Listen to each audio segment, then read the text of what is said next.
Hey guys, welcome to বং বিন্ট। আবারও চলে এসেছে একটা নতুন মিনি ব্লগ নিয়ে। আর আজ আমার জন্মদিন, তাই সকাল সকাল বাড়িতে রান্নার তোড়জোড় শুরু হয়ে গেছিল।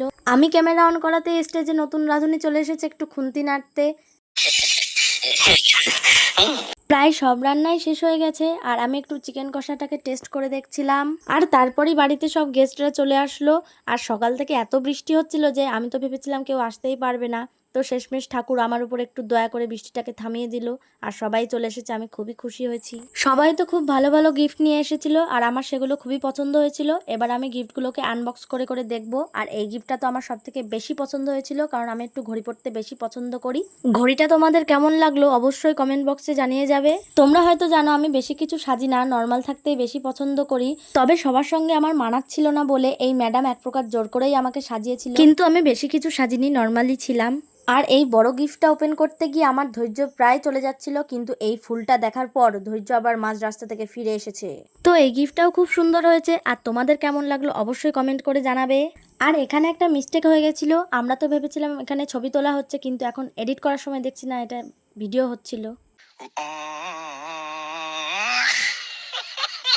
তো যাই হোক, প্রত্যেক কটা গিফটই আমার খুবই পছন্দ হয়েছে। আর এই আন্টিটা খাওয়ার আগেই প্লেটগুলোকে একটু টেস্ট করে দেখছিল, তো বলল মিষ্টি আছে। খাওয়া দাওয়া শেষ করে আবার ভিক্ষা করতে শুরু করেছে। আবার কেউ একজন ব্যাগের মধ্যে নাক মোছা রুমাল টুমাল ভরে দিয়ে গেছে, সেগুলোকেই খুলে খুলে আমাদেরকে দেখাচ্ছিল। তবে যে দিয়েছে নাক মোছা রুমালটা ভালো লোকের কাছেই দিয়েছে, তো নাকে সর্দি আছে, কাজে লাগবে কোনো। আরে আরে, এখানে তো আবার খুন খারামি শুরু হয়ে গেছিল। তবে যাই হোক, দুজনেই হাসি মুখে বেঁচে আছে। তোমরা কেউ আবার পুলিশে ইনফর্ম করো না। তো এবার অনেক মজা ঠাট্টার পর আমি কেক কাটবো, তার জন্যই আশীর্বাদ পর্ব শুরু হয়ে গেছে। আর সবাই আমাকে এত পায়েস খাওয়িয়েছে যে আমার পায়েসের উপরে ঘেন্না ধরে গেছে। তো পায়েস খেয়ে আমার অর্ধেক পেট ভরে গেছিল।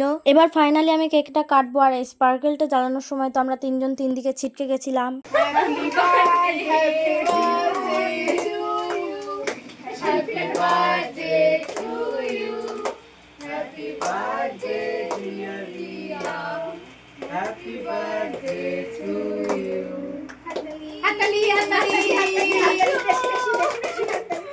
পুরো ভিডিওটা একসঙ্গে দেওয়া পসিবল হলো না, তার জন্য ভেরি সরি, কারণ ইউটিউব 3 মিনিটের বেশি নেয় না।